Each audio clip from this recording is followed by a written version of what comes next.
क्या क्या हम दे सकते हैं परमेश्वर को? क्या दे सकते हैं, क्या नहीं दे सकते, उसके रिटर्न में हम क्या ले सकते हैं, उसके विषय में देखेंगे। चलिए मेरे साथ निकाल लें पहला दूसरा कुरिन्थियों 9 अध्याय और उसके 6 पद से पढ़ें। परंतु बात यह है, जो थोड़ा बोता है वह थोड़ा काटेगा, और जो बहुत बोता है वह बहुत काटेगा। हर एक जन जैसा मन में ठाने वैसे ही दान करे, न कुल के और न दबाव से, क्योंकि परमेश्वर हर्ष से देने वाले से प्रेम रखता है। बस आइए अपने आप के बंद करेंगे प्रार्थना। धन्यवाद हो प्यारे पिता आज के इस समय के लिए कि इन सुंदर गवाहियों के द्वारा प्रभु आपने स्पष्ट कर दिया कि आप हमारे साथ रहते हैं।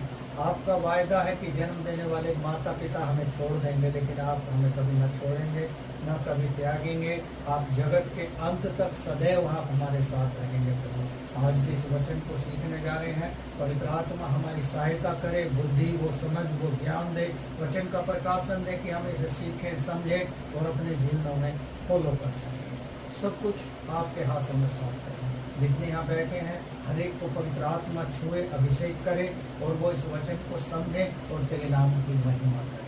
सब कुछ तेरे हाथों में सौंपते हैं प्रभु।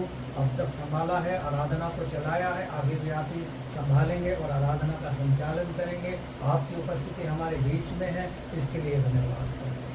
गवाहियों के लिए धन्यवाद देना चाहते हैं। जो भाई बहन गवाही नहीं देते प्रभु, उनके हृदय को खोल, उनके मुंह से बोल और बातचीत कर कि आने वाले दिनों में वो भी तेरी गवाही दे सके। क्योंकि वचन कहता है यदि हम चुप हो जाएंगे तो पत्थर चिल्ला उठेंगे, वो उसकी गवाही देंगे। सच में प्यारे प्रभु आप हमारे जीवनों को अपने हाथों में लें, संचालन करें और आज का वचन सीखने के लिए सहायता मदद करें। सब कुछ आपके हाथों में सौंपते हुए आदर महिमा सम्मान हम हमारे उद्धारकर्ता प्रभु यीशु को दें। प्रार्थना को सुना है, धन्यवाद करते हैं यीशु प्रभु के नाम से मांगते हैं, आमीन। प्रभु का धन्यवाद हो। यहाँ देने के विषय में लिखा है, जो थोड़ा देगा वो थोड़ा पाएगा। यानी किसान के बारे में हम बात करें, यदि वो बीज जब बोता है, यदि थोड़ा बीज बोएगा तो थोड़ा ही काट पाएगा। लेकिन जब हमारी देने की बात आती है तो मैं देखता हूं कलीसिया के लोग शांत बैठ गए। सब कुछ अच्छा रहता है, लेकिन देने के विषय में ही बात मत करो। जब हम उत्पत्ति की पुस्तक पढ़ते हैं तो वहां लिखा है कि अब्राहम ने सबसे पहले दसवांश दिया। आज हम देख रहे हैं बहुत सारे ऑनलाइन भी कलीसियाओं को चला रहे हैं। बहुत से लोग देने के लिए मना करते हैं, या बहुत सौ की देने के विषय में विचारधारा अलग है। लेकिन जब अब्राहम परमेश्वर का सेवक अपनी कमाई का दसवांश दे रहा है, यहां तक कि लूट का भी दसवांश दे रहा है, तो हमें और आपको भी देना चाहिए। अपनी आइडेंटिफिकेशन ऐसा बना लिया है कि पास्टर को देखकर नहीं लगता इसे देने की जरूरत। अच्छे कपड़े पहनता है, अच्छे खाता है, गाड़ी पे घूमता है, लेकिन ये सब कुछ अच्छा परमेश्वर ने दिया है। परमेश्वर ही लोगों को दे रहा है। ऐसे भी लोग हैं जो अपनी कमाई का 90% परमेश्वर के लोगों को देते हैं। जिस कोलगेट को घर घर में लोग करते हैं, उस कोलगेट का मालिक 90% सेवा के लिए देता है, 10% केवल अपने पास रखता है। टाइटन घड़ी का मालिक है, वो भी 90% परमेश्वर की सेवा के लिए दे देता है। कितने बड़े बड़े बिजनेसमैन हैं। और हम और आप छोटी नौकरी करने वाले परमेश्वर को देना नहीं चाहते। आशीष तो हम पाना चाहते हैं, मन में हमारे है तो सही कि बीज बो, लेकिन लाभ हम सब लेना चाहते हैं, बोना नहीं चाहते। आप पंजाब चले जाइए, आपको बीज बोने के लिए कहेंगे, कहीं भी चले जाइए आपको बीज बोने के लिए कहा जाएगा। और किसान इस बात को अच्छे से समझता है कि यदि हम गेहूं बोएंगे तो गेहूं काटेंगे। और यहाँ परमेश्वर का सेवक क्या कहता है, परंतु यह बात यह है कि जो थोड़ा बोता है वह थोड़ा काटेगा। मान लिया, एक एग्जाम्पल में देकर बताता हूं, किसी व्यक्ति की 50,000 सैलरी है तो ईमानदारी से वो 5,000 दशवांश नहीं दे सकते। देने वाले दे रहे हैं, लेकिन आप और हम नहीं दे रहे। आप और हम नहीं दे रहे, ना ही हम अपनी कमाइयों का दशवांश दे रहे, ना ही हम अपने समय का दशवांश दे रहे, और ना ही हम उसके साथ कदम से कदम मिलाकर चल रहे हैं। 24 घंटे दिन में होते हैं क्या? 240 मिनट हम उसके साथ बिताते हैं, उसके वचन को पढ़ते हैं, उससे प्रार्थना करते हैं, उससे मांगते हैं, अपनी जरूरतें उसे बताते हैं? नहीं करते। परमेश्वर चाहता है, मैंने ऐसी कलीसियाओं में भी जाके प्रीच किया है कि लोग हर महीने के शुरू में ही खड़े होकर रजिस्टर से बता देते हैं, भला भाई आपके पास दशवांश नहीं आया है, आपका नहीं आया है। फिर उन्हें इंसल्ट फील होती है। पहले अपनी जरूरत पूरी करो, बाद में देखा जाएगा। लेकिन क्या ऐसे सेवा का कार्य बढ़ता जाएगा? रुक जाएगा। परमेश्वर का जो सेवक जहां आ रहा है, जा रहा है, वो ऐसे ही पैसे का इस्तेमाल कर रहा है। जिसकी 5,000 सैलरी है वो नहीं दे रहा है, और जिसकी 10,000 है वो नहीं दे रहा है।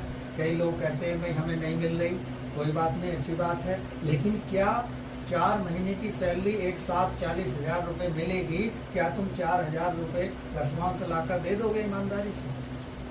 वहां हर आदमी बेईमानी करता है, लेकिन परमेश्वर अपना ले लेता है बाहर। आगे पढ़ेंगे इसको, इसी में परमेश्वर सब प्रकार का अनुग्रह तुम्हें बहुआयत से दे सकता है।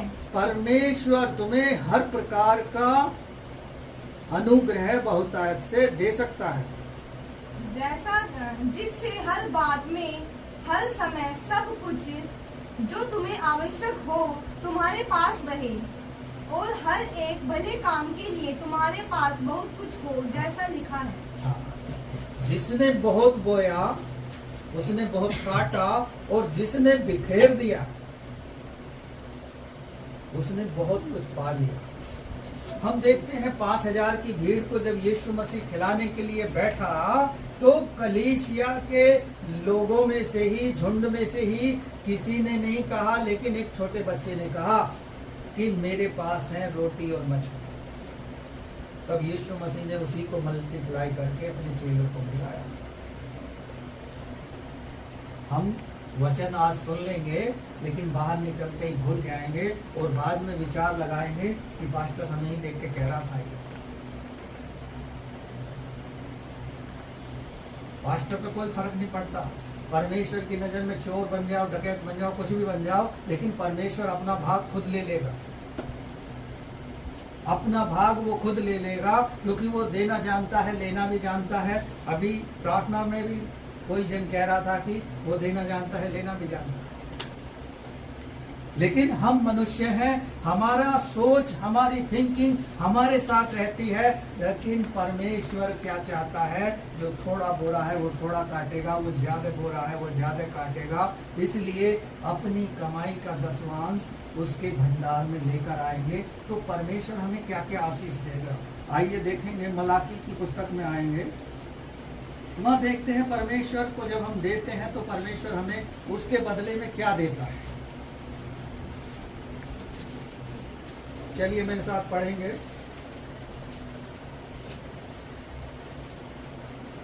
8 पद से पढ़ें।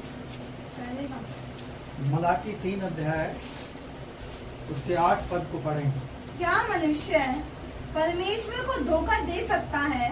क्या मनुष्य परमेश्वर को धोखा दे सकता है? जो अक्सर धोखा दे रहे हैं, अपनी कमाइयों को परमेश्वर के भवन में लेकर नहीं आ रहे हैं, पहले अपनी जरूरतें पूरी कर रहे हैं, बाद में किसी और के बारे में सोच रहे हैं। क्या परमेश्वर को वो लोग धोखा दे रहे हैं? हाँ। पर देखो, तुम मुझको धोखा देते हो। तुम मुझको धोखा देते हो तो भी पूछते हो, हमने किस बात में तुझे लूटा है? हमने तुझे किस बात में लूटा है? हाँ। 10वां अंश और उठाने की भेंट में हाँ। तुम पर भारी शाप पड़ा है। इसलिए हम पर क्या पड़ा है? श्राप पड़ा है। जो हमने चोरी कर लिया है, अपने पास रख लिया है, उसके कारण हम पर क्या आ गया है? कर्स आ गया है, श्राप आ गया है। लोगों ने अपने मुख से ही श्राप को मांग लिया है।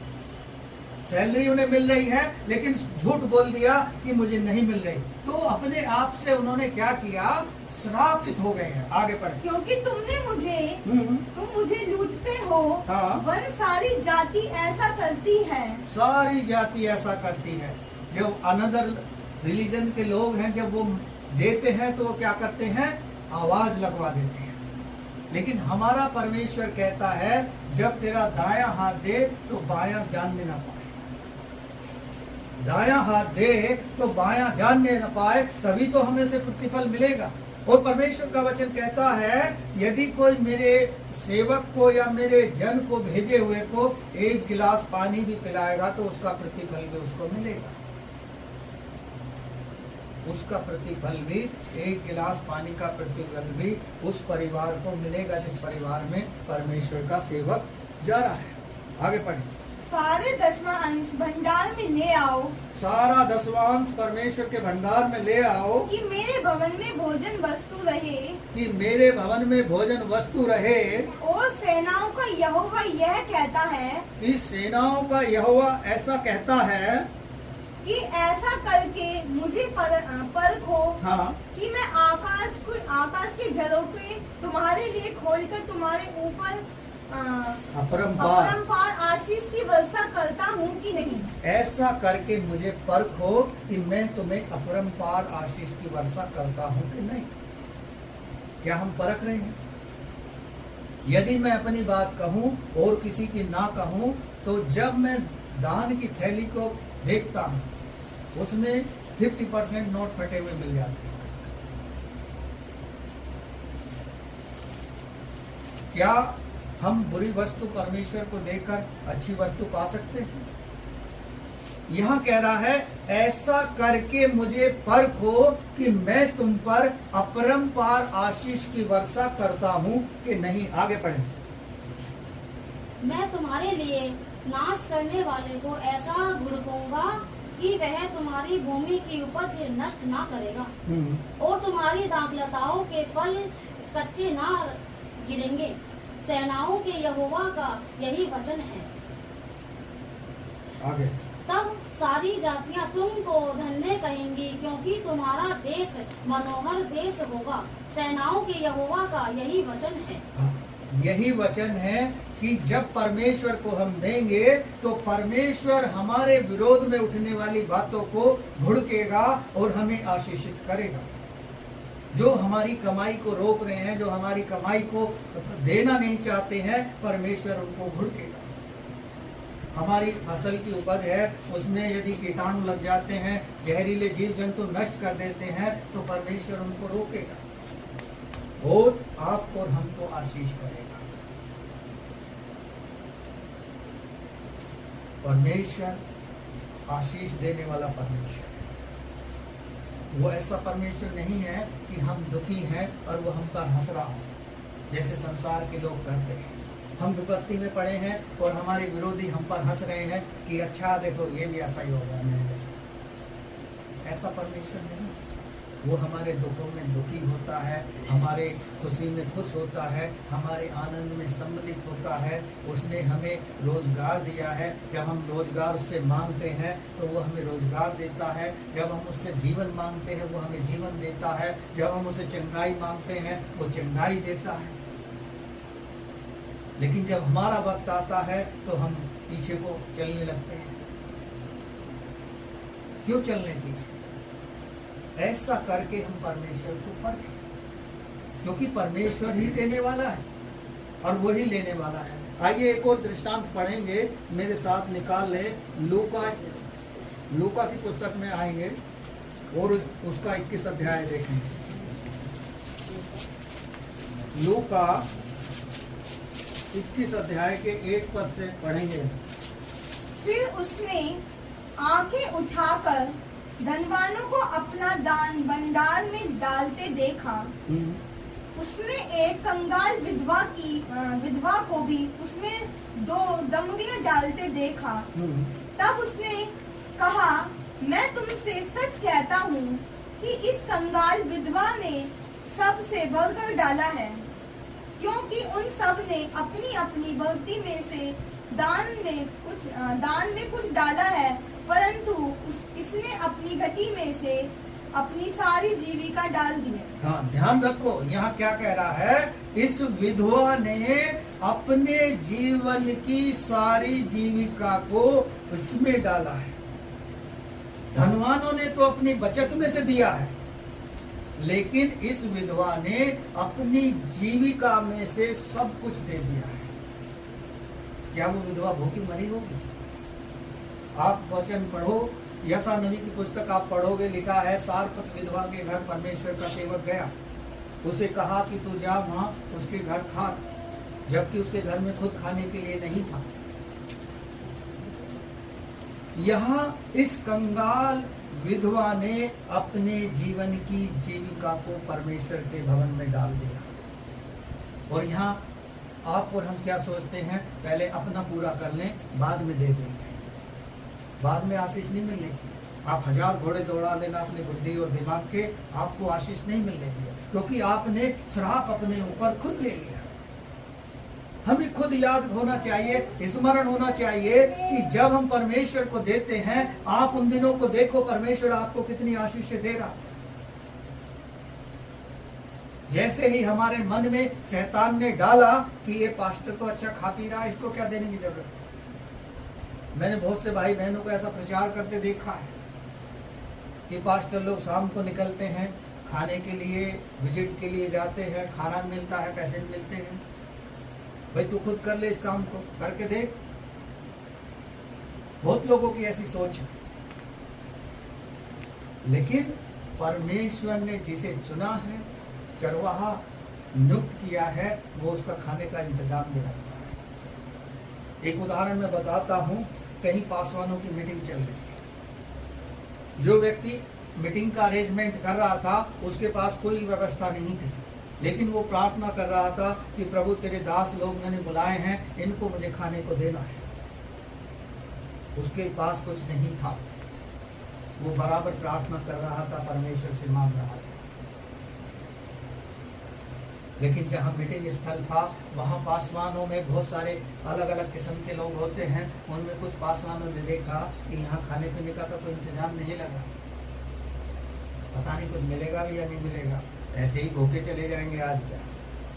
बहुत तरह की बातें चल रही थी। जब मीटिंग समाप्ति की ओर बढ़ी तो परमेश्वर के दास ने कहा, आइए हम प्रार्थना करें कि परमेश्वर ने सुंदर भोजन दिया है और उस भोजन के लिए प्रार्थना करें। विश्वास के साथ वो लोग प्रार्थना कर रहे थे, और जैसे ही प्रार्थना समाप्त करी, आमीन बोला, और खाना उनके पास कहां से आ गया? नहीं। ये है परमेश्वर का मिरेकल्स। विश्वास रखोगे तो सब कुछ हो जाएगा, विश्वास नहीं रखोगे आप भटकते फिरोगे, लटकते फिरोगे, अपनी बुद्धि से, अपनी समझ से आप कुछ हासिल नहीं कर सकते। लोग लगा रहे हैं अपनी बुद्धि को, अपने दिमाग का घोड़े दौड़ा रहे हैं कि मैं ऐसा करूंगा तो मुझे ऐसा हो जाएगा। आप करके देख। परमेश्वर का वचन जिसके अंदर नहीं है, जो परमेश्वर से अलग हो गया है, वो अपने आप से नहीं फल सकता। यूहन्ना 15 अध्याय में लिखा, मेरा वचन तुम में बना रहे और मैं तुम में बना रहूं, तो जो चाहो मांगो मेरे पिता से, वो तुम्हारे लिए हो जाएगा। यदि तुम मुझसे अलग हो गए हो तो कुछ नहीं कर सकते। ये मैं नहीं कह रहा। बहुत से लोग कहते हैं पास्टर हमें बंधुआ दे रहा है, ये मैं नहीं कह रहा। परमेश्वर का वचन कह रहा है, जिन्होंने परमेश्वर को जान लिया है, परमेश्वर के वचन को अपने हृदय में बसाया और आज आके वो सोच रहे हैं कि अब हम अपनी बुद्धि से, अपनी ताकत से, अपने बल से सफलता पालेंगे। वो मूर्ख है, उसे नहीं पता परमेश्वर क्या कर सकता है। हिजकिय्याह राजा की कहानी आप पढ़ना बाइबल में, उसका एक पल में प्राण लेने वाला था परमेश्वर, लेकिन जब हिजकिय्याह ने रिपेंट किया, पश्चाताप किया, तो परमेश्वर ने उस पर दया की और कहा मैं तेरी आयु में 15 साल और बढ़ा था। जबकि हिजकिय्याह ने कोई गलती या पाप नहीं किया था परमेश्वर के विरोध में, परमेश्वर के भय में चल रहा था, परमेश्वर की अधीनता में चल रहा था, परमेश्वर की आज्ञा का पालन कर रहा था। लेकिन हम बहुत सारी बातों में चूक जाते हैं, आज्ञा पालन नहीं करते, वचन नहीं पढ़ते, प्रार्थना नहीं करते, संगति में समय नहीं बिताते, अपनी मनमानी चाल चलते हैं, लेकिन फिर भी परमेश्वर हमें आशीष देता है क्योंकि उसका वायदा है। हम थोड़ा बोरे हैं थोड़ा काटेंगे, हम ज्यादा बोरे हैं ज्यादा काटेंगे। यदि हमारी मानसिकता ऐसी हो गई है कि नहीं देने के तो मत दो, कोई बात नहीं, लेकिन क्या आप ऐसे आशीषित हो जाओगे? आप अपने बारे में कभी बैठकर सोचो कि मैं कहां से चला था और कहां पहुंच चुका। इस विधवा ने अपने जीवन की सारी जीविका परमेश्वर के भवन में दे दिया और सेविकाई में दे दी। क्या ये भूखी मर गई होगी? क्या परमेश्वर ने इसको दिया नहीं होगा? हम तो हमें अपनी कमी में से देते हैं, और वो भी कभी फटा हुआ नोट देते हैं, कभी ऐसा देते हैं जो 9 चले। मुझे याद है एक बार मैं जब क्रिसमस का केक बनाने का सामान लेने के लिए गया हुआ था, तो मैं सब पैसे जो काउंट करके लेके गया, तो दुकानदार ने जब उन्हें गिना, कहा भैया ये नहीं चलेंगे, अलग रखिए। मैंने किया अब ये कितने में चल सकते हैं? कह रहे ये देखो सुनार के पास चले जाओ, इनको आधे में चला ले। तो उससे मेरे पे कोई फर्क नहीं पड़ा, लेकिन देने वाले ने क्या सोच के दिया? क्या परमेश्वर ने उसकी पूरी आशीष उसे मिल गई होगी? ये हमारा सोचने का विषय है। परमेश्वर चाहता है अपनी कमाई का 10वां परमेश्वर के भंडार में ले आओ, ताकि कोई भली वस्तु की घटी ना हो, और देखो परख कर कि परमेश्वर देता है या नहीं देता। लेकिन फिर भी हम सोचते हैं इस महीने नहीं देंगे, अगले महीने देंगे, इस महीने नहीं देंगे, अगले महीने देंगे। इस तरह से हम अपने ऊपर 10वां का बोझ अपने खोपड़ी पे लाद लेते हैं। बहुत सारे ऐसे मैं उदाहरण दे सकता हूँ। जो एक भाई था 10वां की चोरी करता था, उस 10वां की चोरी के बदले में उसने कितना नुकसान उठाया आप कल्पना नहीं कर सकते। एक बार दिया तो थोड़ी देर बाद ही मांग लिया कि पास्टर जी मुझे जरूरत है, थोड़ा मुझे दे दो, जो पैसे मैंने अभी दिए हैं मैं दे दो, मुझे किसी को दे दो। और देखो पासवान भी कितना सीधा था कि तुरंत लौटा दो। आजकल सीधे पासवानों की कोई वैल्यू नहीं है, उसको लोग सोचते हैं बेवकूफ है, मैं बुद्धिमान। लेकिन चरवाहे को परमेश्वर ने नियुक्त किया है, हर बात वो जानता है अपनी कलीसिया की, अपने लोगों की, कौन क्या सोचता है, क्या थिंकिंग रखता है, किस चाल को चल रहा है। जैसे यूहन्ना 10 अध्याय को हम पढ़ते हैं, यीशु मसीह क्या कहता है? मेरी भेड़े मेरा शब्द पहचानती हैं। तो उसी प्रकार एक कलीसिया में जो भाई बहन हैं, पासवान उन्हें पहचानता है, उनकी हर एक चाल को समझता है कि ये किस चाल चलन में चल रहे हैं, क्या सोच रहे हैं, क्या ये थिंकिंग में आगे बढ़ रहे हैं। जैसे यशा में कहता है परमेश्वर का वचन कि बैल अपने स्वामी को और गधा अपनी चरनी को पहचानता है, लेकिन मेरी प्रजा के लोग मुझे नहीं जानते ना पहचानते। आप पुराने नियम को पढ़ोगे तो बहुत सारा 10वां उस समय लिया जाता था, कंगालों के लिए, झोंपड़ी का पर्व मनाने के लिए, और याजक के लिए और कलीसिया के लिए सब कुछ दिया जाता था। मैं बहुत सारे ऐसे पासवानों को जानता हूँ जो नाम लेकर काउंट करके बताते हैं कि भाई तुम्हारे इतने महीने का, लेकिन लोग उसके अपोजिट में काम कर रहे हैं कि उसे कहने दो, हम तो ऐसे ही करेंगे। मुझे बड़ा दुख लगता है। क्या आज इतने बुद्धिमान हो गए हैं वो कि अपने आप को बचा सकेंगे? जब परमेश्वर का न्याय होगा और हम न्याय सिंहासन के सामने इसी तरह खड़े होंगे, तब वो अपनी सफाई क्या पेश करेंगे? हो सकता अब कर दें मेरे एब्सेंस में या बाद में, लेकिन उस समय क्या सफाई पेश करेंगे? परमेश्वर के वचन के अनुसार अपने जीवन को बिताओ। परमेश्वर आपको अपरंपार आशीषें देगा, उसका वायदा है।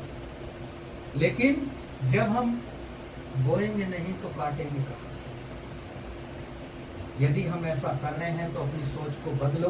परमेश्वर मौका देना चाहता है। यहाँ इस विधवा ने अपनी कमाई का सारा दशमांश दे दिया, लेकिन इस विधवा ने एक उदाहरण दिखाया कि हम चाहें तो सब कुछ दे सकते हैं। कोलगेट का मालिक है, 90% दे रहा है, क्या वो भिखारी है?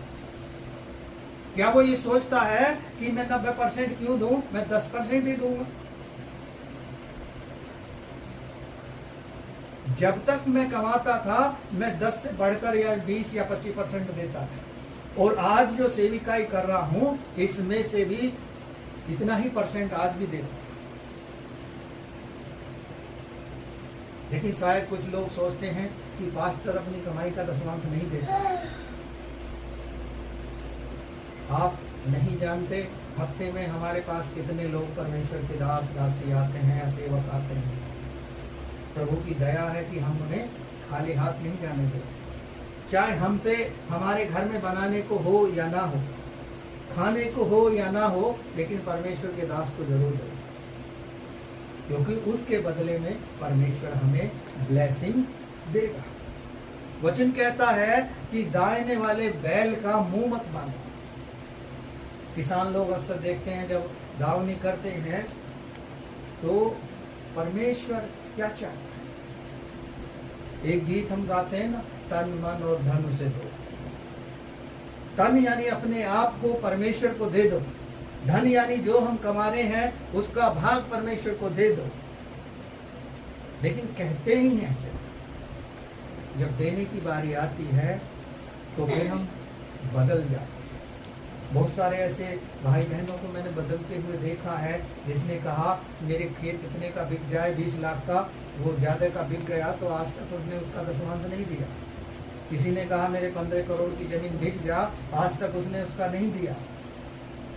इससे वो अपने आप में नुकसान उठा रहे हैं, परमेश्वर जानता है। इसलिए वचन में क्या कहा है, सबापदेशक की किताब पढ़ोगे कि उतावली में कुछ मत बोलना। हमें देखना है, परखना है, क्योंकि भजन संहिता में लिखा है परख कर देखो यहोवा कैसा भला है। वो बुरा परमेश्वर नहीं। किसी अभी भाई बहन को मैंने ऐसे कहते हुए नहीं देखा कि जब से परमेश्वर को जाना है मुझे आशीष नहीं मिली, या मैंने नौकरी मांगी है तो नौकरी नहीं मिली। आप मांगो, परमेश्वर आपको देगा, क्योंकि उसने देने के लिए बुलाया है। आज हम गीत गा रहे हैं ना, आशीष तुझसे चाहते हैं हे स्वर्गीय पिता हम आपके। आशीष से हम पाने के लिए बुलाया है परमेश्वर। वो चाहता है कि हम अपना बीज बोएं। पंजाब में जाओगे, बहुत सारे पासवानों के पास इतनी भीड़ जाती है, वो 20-20 हजार रुपये पहले ही लिखवा लेते हैं। वहाँ एंट्री के समय में ही 20,000 रुपये ले लेंगे। अभी मैं दुआ खत्म होने के बाद सर पे हाथ रख के दुआ करूंगा, उसका वो अलग से पैसा ले लेते हैं। वहां लोग खुश हैं, लेकिन यहाँ खुश रहते हुए भी देने के लिए खुश नहीं। परमेश्वर हर्ष से देने वाले से प्रेम रखता है। जो कुड़ कुड़ कर देते हैं, जो दबाव से देते हैं, उनको कभी ब्लेसिंग नहीं मिलती। जो ये सोचते हैं अरे यार पास्टर हर बार टोकता है, इस बार तो दे ही दो, उसके मुंह को बंद कर दो। लेकिन ऐसा नहीं है कि परमेश्वर हमें लगातार न खिला रहा। जब यूसुफ को देखते हैं हम उत्पत्ति के समय में, जब देश में अकाल पड़ रहा था, परमेश्वर उस समय भी खिला रहा था। कोविड के समय में भी परमेश्वर ने हमें खिलाया। कोविड के समय में भी परमेश्वर ने हमें खिलाया और हमें इतना दिया कि हमने दूसरों को भी खिलाया। गरीब और भूखे प्यासों को भी हमने खिलाया। आप परखोगे तो परमेश्वर आपको ऐसा देगा कि आप दूसरों को खिलाने वाले बने। कुरिन्थियों की पत्री में हम पढ़ते हैं, लोग प्रभु की मेज में भी शामिल होते हैं और शैतान की मेज में भी शामिल हो जाते हैं। इसलिए एक ही टेबल पर बैठ जाओ और एक टेबल पर बैठकर खाओ, परमेश्वर आपको आनंदित करेगा। इसलिए अपनी कमाई का 10वांश चोरी मत करो। मेरी हम्बल रिक्वेस्ट है, हर महीने लगातार लेकर आओ, परमेश्वर से आशीष पाओ। क्योंकि परमेश्वर जो हर्ष से दे रहा है उससे प्रेम रखता है, जो कुड़ कर दे रहा है उससे प्रेम नहीं रखता, और उनसे भी प्रेम नहीं रखता जो ऐसा करते हैं। आइए पढ़ेंगे, मत्ती 6 अध्याय को निकालें, वहां क्या कहता है परमेश्वर को। चलिए एक पद से पढ़ें।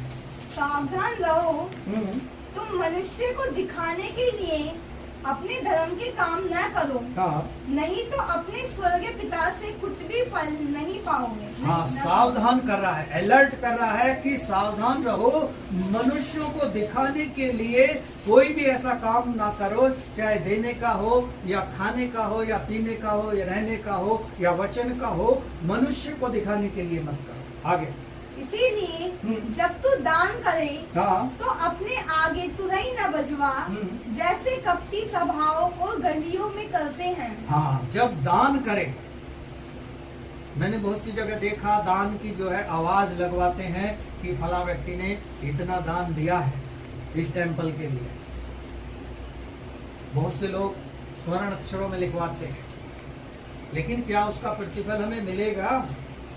हम इस संसार में रहकर ही स्वयं से प्रतिफल बटोर रहे हैं, स्वयं से आशीषें पा रहे हैं। मान लिया चंद किरण भाई कह दें कि मैं 20,000 दे रहा हूं और मैं यहाँ खड़ा होकर कहूं कि वे चंद किरण भाई ने 20,000 रुपए दिया है, तो पड़ोसी सोचेगा अरे ये 5 रुपए दे देना, 20 कैसे दे देंगे?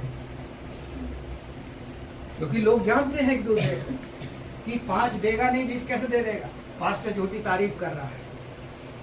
तो ऐसे कुछ भी हमें प्रतिफल नहीं मिलेगा। आगे पढ़ें। ताकि लोग उनकी बड़ाई करें। हाँ, मैं तुमसे सच कहता हूँ कि वे अपना प्रतिफल पा चुके। लोग बड़ाई करें, परमेश्वर करे या न करे, और कोई करे या न करे, लेकिन लोग करें, वो अपना प्रतिफल पा चुके हैं। उसका कोई प्रतिफल रिवॉर्ड उसे नहीं मिलेगा। आगे पढ़ें। परंतु जब तू दान करे तो जो तेरा दाहिना हाथ करता है उसे बायां हाथ न जानने पाए। हाँ, जो तेरा दाहिना हाथ करे वो बायां हाथ ना जानने पाए। इसलिए क्या करते हैं, जब भी देते हैं चुपचाप देते हैं। मैं एक मीटिंग हम कर रहे थे, प्रभु के एक दास आए और मुझसे कह लगे पास्टर जी आपके पास बाइबल का है, और वो बाइबल में मेरी में कुछ रख के चले गए। बाद में मैंने बाइबल को देखा, जब अगले दिन मैंने पढ़ने के लिए उठाई तो देखा कि प्रभु के दास ने उसमें कुछ रख के छोड़ दिया। ये है परमेश्वर की आशीष। उनको परमेश्वर ने कितनी उसकी आशीष दी होगी वो तो खुद अंदाजा बता सकते। हम भी जब किसी को देते हैं, जब मैं देता हूं मैं चुपचाप जेब में डालता हूं। अब कितना होता है ये तो वो जाकर देखेंगे, परमेश्वर ने बताएगा। इसलिए वो लोग अपना प्रतिफल पा चुके हैं जो लोगों के सामने कर रहे हैं। हम एक जगह गए थे अभी, वो भाई जबकि बहुत दिनों से मसीह को जानता है, जब हम वहाँ प्रार्थना समाप्त करें और चले तो उसने वो गलत काम किया जो मुझे अच्छा नहीं लगा। हमारी फैमिली भी थी जो उनको भी अच्छा नहीं लगा। उसने ऐसे दिए गिन के, ये लो ये लो, बताओ, बहुत बड़ा दानी था वो तो। लेकिन फिर भी प्रभु ने शांति दी कि ये नहीं जानता ये क्या कर, क्योंकि उसके जीवन में टेम्पटेशन इतनी आ चुकी है वो इतना परेशान है, उसके लिए हमने तो उसे क्षमा कर दिया, परमेश्वर भी शायद उसे क्षमा कर देगा, क्योंकि लिखा है अपने अपराधियों को क्षमा करोगे तो तुम्हारे भी अपराध क्षमा हो जाएंगे। इसलिए जब दाहिना हाथ कर रहा है तो बायां हाथ दान ना पाए, इसलिए वचन कहता है तोड़ के मत देना। पत्नी दबाव बना रही है, अरे पास्टर जी को देना है, दोगे कैसे नहीं, मैं जाती हूँ, तुम तो चट जाते ही नहीं हो, मैं सुनती हूँ अभी देना है, निकालो। वो क्या कहना है, ठीक है दे दे, अटे पटे सब दे दे, ले जाकर डाल लीजिए। तो भिखारी जो ठहरा सम्मान के साथ। परमेश्वर ने जब सैलरी दी होगी तो ये नहीं कहा होगा अरे भाई ये मजदूर है, दे दो इसको, ऐसे ही ठक के दो। परमेश्वर के लोगों का सम्मान करोगे तो परमेश्वर तुम्हारा सम्मान। लिखा है अगुवे दुगने आदर के सम्मान के योग्य है। इसलिए आगे बढ़ो, ताकि तेरा दान गुप्त रहे और तब तेरा पिता जो गुप्त में देखता है तुझे प्रतिफल देगा। हाँ, गुप्त में देखने वाला परमेश्वर पिता जो है तब हमें प्रतिफल देगा। आज मैं एक नया बहुत सारा एक ट्रेडिशन देख रहा हूँ, जब हम देखते हैं तो कुछ लोग वहीं पे बैठ के वहीं खड़े होकर प्रार्थना करना शुरू कर देते हैं। वो मेरे हिसाब से अकॉर्डिंग टू वचन के मैं उसे थोड़ा सा मिस्टेक मानता हूँ,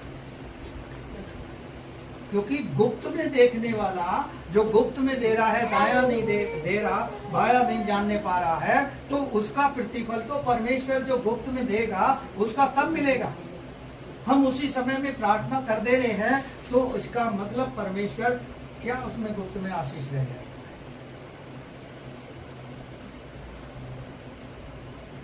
आज हम बड़े ध्यान से सुन रहे हैं आराधना के विषय में, जब हम